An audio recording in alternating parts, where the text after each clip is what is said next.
تو ایسی صورت میں اس مال کو ضائع نہ کر کے کسی بھی ایسی جگہ پر خرچ کر دیں گے جس سے عام لوگ فائدہ اٹھائیں، یا کسی خاص انسان کو بھی اسے دے سکتے ہیں تاکہ وہ اس سے فائدہ اٹھا لے.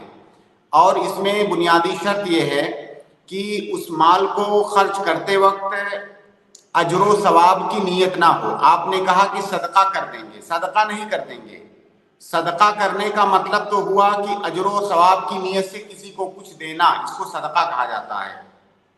تو جب آپ نے یہ کنڈیشن لگا دیا کہ اجر و ثواب کی نیت سے نہیں دینا ہے، اس کا مطلب وہ صدقہ نہیں ہے، بلکہ اس مال سے چھٹکارا حاصل کرنا، تخلص حاصل کرنا، اس مال سے چھٹکارا حاصل کرنا، اور یہ کوشش بھی کرنا کہ یہ مال ضائع نہ ہونے پائے، کہیں استعمال ہو جائے.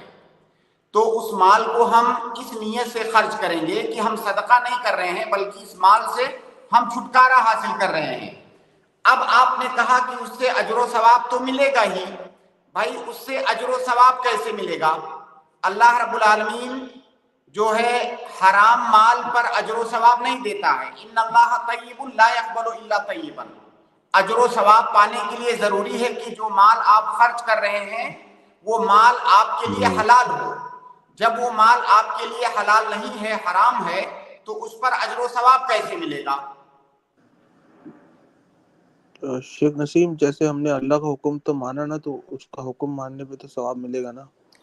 دیکھیے یہ مسئلہ الگ ہے. اس مال کے خرچ کرنے پر یا اس مال کے عوض میں آپ کو کوئی اجر و ثواب نہیں ملے گا. اصول یہی کہتا ہے کہ اس مال کے عوض میں آپ کو اجر نہیں ملے گا. آپ نے شریعت کے حکم کی پابندی کیا، اس پر آپ کو اجر مل سکتا ہے، اور اجر تو اللہ تعالیٰ کے پاس ہے. ہم اس پر اسی وقت حکم لگا سکتے ہیں جب ہمارے پاس صریح طور سے دلیل ہو. جیسے ہمارے پاس یہ دلیل ہے کہ حرام مال خرچ کر کے ہم اجر و ثواب حاصل نہیں کر سکتے ہیں، تو اس مال کے مقابلے میں ثواب نہ ملنے پر تو ہمارے پاس دلیل ہے. البتہ اس انسان نے ایک حرام مال سے اپنے آپ کو بچایا، یہ بھی اللہ کی اطاعت ہے. جیسے اللہ کا حکم ہے کہ اپنے آپ کو حرام مال سے بچاؤ، اس نے اپنے آپ کو بچایا، تو یہ اس کا دوسرا عمل ہوا. مال کا خرچ کرنا اور اس مال کے عوض میں اجر حاصل کرنا یہ دوسری بات ہے، اور اپنے آپ کو اس حرام کام سے بچانا یہ دوسری بات ہے. تو اس پر بے شک اسے اجر مل سکتا ہے اگر اللہ رب العالمین چاہے تو. لیکن آپ کا سوال اس مال پر ہے کہ کیا اس مال کے مقابل میں اس کے بدلے میں اسے اجر ملے گا؟ نہیں، اس مال کے بدلے میں اسے اجر نہیں ملے گا. جی واضح ہے شیخ. جی بہت بہت شکریہ. بہت شکریہ یونس بھائی، امین حمزہ بھائی، جزاک اللہ خیر. السلام علیکم. اس کے بعد میں اگلے گیسٹ جو ہے یوسف کو ایڈ کر رہا ہوں. یوسف آپ اپنا سوال کریں. السلام علیکم ورحمۃ اللہ وبرکاتہ. شیخ السلام ورحمۃ اللہ وبرکاتہ. جی آواز صاف ہے شیخ؟ جی آواز صاف ہے، فرمائیں. جی شیخ، عورت اور مرد کی نماز سیم ہے شیخ. یہ تو میں حدیث کا مانتے ہیں شیخ، پر امام حنبل کا کیا تھا شیخ اس پر رائے؟ امام احمد حنبل. جی امام احمد بن حنبل، آپ کو شریعت کا حکم چاہیے یا کسی امام کا حکم چاہیے؟ نہیں شریعت کا تو ہاں، تو شریعت کا حکم یہی ہے کہ عورت اور مرد کی نماز میں کوئی فرق نہیں ہے، اس وقت تک نہیں ہے جب تک اس پر کوئی دلیل نہ آ جائے. اور کچھ فروق ہیں، عورتوں اور مردوں کی نماز میں کچھ فروق ہیں. جیسے مرد کے لیے اذان ہے، مرد کے لیے اقامت ہے، اسی طرح سے مرد کے لیے جماعت واجب ہے، عورت کے لیے جماعت واجب نہیں ہے. اسی طرح سے اگر عورتیں آپس میں جماعت سے نماز پڑھ رہی ہیں تو مردوں کی طرح سے امام جو ہوگی وہ آگے نہیں کھڑی ہوگی بلکہ درمیان میں کھڑی ہوگی. اور یہ فرق اس لیے ہے کہ اس پر دلیل وارد ہے. اگر دلیل نہ ہوگی، جن مسائل میں دلیل نہ ہوگی تفریق کرنے کی، وہاں پر عورتوں اور مردوں کی نماز میں کوئی فرق نہیں ہے.